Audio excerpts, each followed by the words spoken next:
No discussion of network security would be complete without talking about, of course, firewalls. Now, a lot of people seem to think, a lot of uninformed people think that firewalls are the be-all end-all, and that if you have a firewall, everything must be secure, right? Well, firewalls are one measure, one part of defense in depth, and they can help you with certain aspects of security, particularly network security, but they're not the be-all end-all. As we've seen, there are other measures that we need to take as well. However, for the purposes of this session, let's look at the firewall and talk about it a little bit and actually look at how it's configured in BSD Unix. Now, Unix and Linux both have simple but very powerful firewall software built into their systems. It comes with the operating system. In some cases, if you're going through a wizard, such as in the case of Red Hat Linux or OpenSUSE Linux, these firewalls can be configured for you. But that's only a very basic configuration. You really need to go in and learn how to configure these with a little bit more fine-tuned granularity. Now, some of the firewall software that we find in Linux and Unix includes IP filter, IP firewall, IP tables, and I'm sure you've heard of IP chains as well.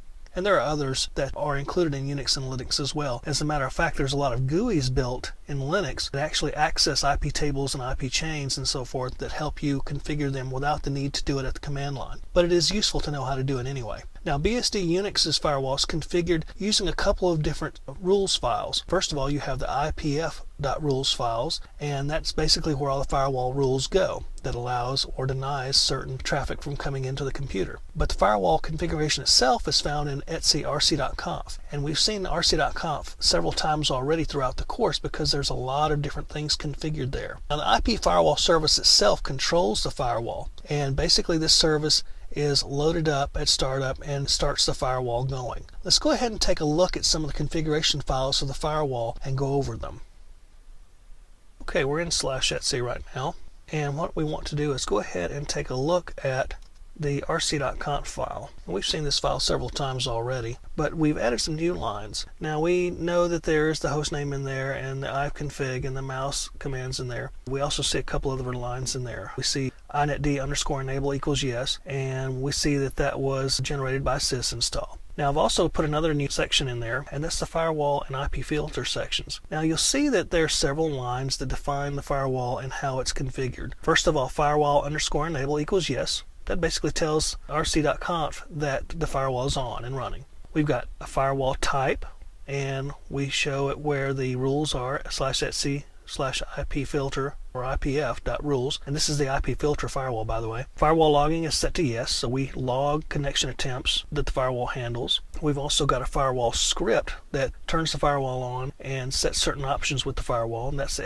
rc.firewall, which we'll take a look at in a moment. Firewall_quiet equals no, and we've also got firewall flags that can be passed to the firewall through rc.conf. We don't have any set in there right now, but you could set some in there. Now, there's also an IP filter configuration settings section. IP filter_enable equals yes, that turns it on, and the IP filter program itself is in sbin/IPF, and also makes reference to the IP filter_rules, and that IPF.rules file is the file that it's going to use, and we're going to take a look at that as well in just a moment. We've also got a flags section as well for flags if we want to pass them to IP filter. So we've got these two sections that I've added to the rc.conf file that turns our firewall on and turns IP filtering on, and basically sets the location where the rules are and where the firewall script is located and where the executable is. So that's really all you really need to do. We've also got options that turn the logging on and so forth. Let's go ahead and take a look at the firewall rules.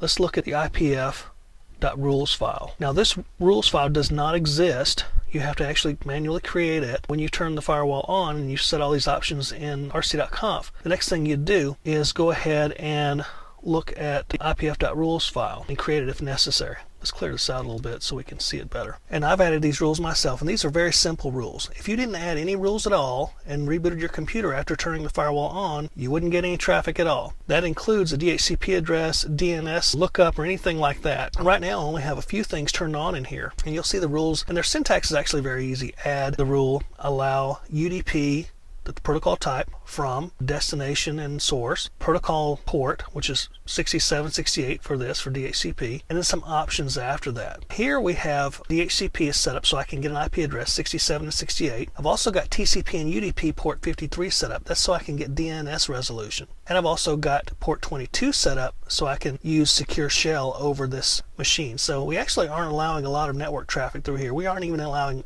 web traffic or email traffic or any of those common things. And you'll notice at the bottom there's the deny rule. And deny rules normally go at the bottom of a firewall configuration file, regardless of what type of firewall it is. And that's usually where you allow only certain things up front and then deny everything else. And rule order is important. If you had placed this deny file at the very top, it would get there, see the rule, and that's when it would stop. It goes through the list of rules until it finds a match, and then it stops. And if it doesn't find a rule that matches, it keeps on going down the list until it hits the bottom rule. In this case, that's the deny and log any traffic from anywhere to anywhere. So we've only allowed 2 or 3 things in here, 3 things, DHCP, DNS, and SSH in this rules file. The next thing we can look at is the rc.firewall file, and this is basically a configuration file. And this, really, you shouldn't be messing with this unless you really know what you're doing. This is a configuration file that covers the firewall itself, and it talks about where the firewall is going to be configured at, and it's going to show you what options you can pass back and forth from rc.conf to this file, to the firewall. And there's different options you can configure in here. And again, I don't know if I would change any of this unless you really need to, and unless you really know what you're doing. So there's a lot of different options in there.